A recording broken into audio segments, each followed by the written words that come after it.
welcome back to my channel. For today's video is we're going to be dipping and doing a first impression to this Huda Obsession palette. I got this palette last Saturday from Sephora. It's $27 each. This is actually my first Huda Obsession palette. I do have the rose palette, the rose gold palette, but this is my first one because the first one that Huda Beauty came out with this, I didn't get it. But this one is, I really do love the colors, so I was just like, let me get it and see. You know, I did watch some reviews just for the blue one and for the green one. For this one, it's no, not really. So I heard on the blue one is like it's not really that pigmented, so I'm not really sure. Maybe the one that they got is not that just pigmented, but I wanna try that as well, you know, and see. And the green one also. So yeah guys, so if you want to see how I created this beautiful look, keep on watching. I definitely used two of this palette to see how's the pigmentation, how's the shade, if there's any fallout, if it's chalky, you know, and some such things when it comes to palette. So yeah guys, so let's get started. Okay guys, so I am back. My face, as you already see, it prepped. You know, I have my eyebrows, I applied my foundation, the bronzer, the blush, and of course prime my eye using my Too Faced 24 hours anti-crease primer for the eyes. So this one is, I'm going to be using two of this because I noticed that in this it doesn't really have a transition for me to use, and I don't want to go hammer it with the purple one. So I will definitely be using both of the shadow, and we'll definitely see. So I guess, like, not I guess, so like I said, this is going to be a first impression, and let's get started. And I will zoom you in a little bit so you can see of what I do. And for this look is, we're first going to be using this Huda Topaz Obsessions. And like I said, as you see, there's a lot of like transition colors compared to the Amethyst, which I'll be showing later. But for now, let's focus on this. And on the first shade is, I will be using this shade, this one. Shade is, I'll be using this color, and I will be using a M506 from Morphe. Oh. And guys, the good thing about this palette, it comes with like I was saying, is this palette is good is because it comes with a mirror, so it will be easy for me to apply. So let's zoom you in.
finished look of what I created using this two Huda Obsession palette. And honestly, it's really good eyeshadow. It's very pigmented, and for my creases I use this color and this shade. Sorry, let's do this. So I use this shade and this shade, and honestly guys, you don't really need a lot of product because it's very pigmented. It's not chalky, there is no fallout, so that is really good. And then for this side is for my crease, I use this Amethyst Obsession, and I use this shade and this shade. Honestly, you don't really have to wet your brush. You use any Max or any Fix Plus, you know, to get the shimmery eyeshadow, because it's really pigmented and it's very smooth and buttery. It's like there is no fallout as well on this one. I will definitely do a swatch of this and I will show it to you. I will do with start with the matte color first.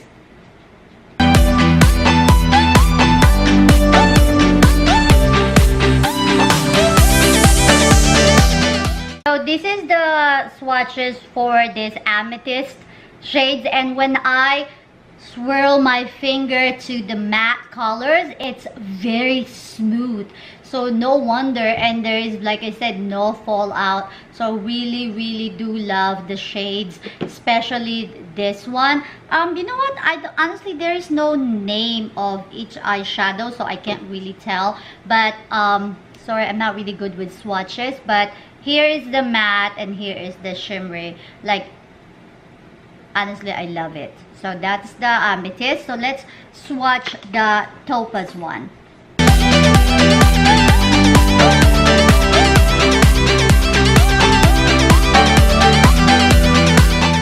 Right there is the what do you call that? The swatch of the Topaz. So it was really good as well, you know. And on my inner corner is I actually use this shade right there, and inner corner highlight on my eyebrows, and I use as a highlighter as well, so it really pays out. And again, this is very smooth palette. I really do love it. It's very pigmented, it's buttery smooth, easy to apply, it's very blendable. So I really do love this palette. Like I said, it's $27 each, which I bought it from Sephora, and the size of each palette is 3 inches by 3 inches, and it's 9 packed inside, 9 eyeshadows, which is each eyeshadow contains of 1.1 grams. So yeah guys, that is all for this video. I do hope that you liked this first impression and the tutorial, which is tutorial is not really a tutorial because I made it like really quick. Yeah, but guys, so please give this video a thumbs up and subscribe if you haven't yet. And that is all for this video. Thank you so much guys. I love you. Bye.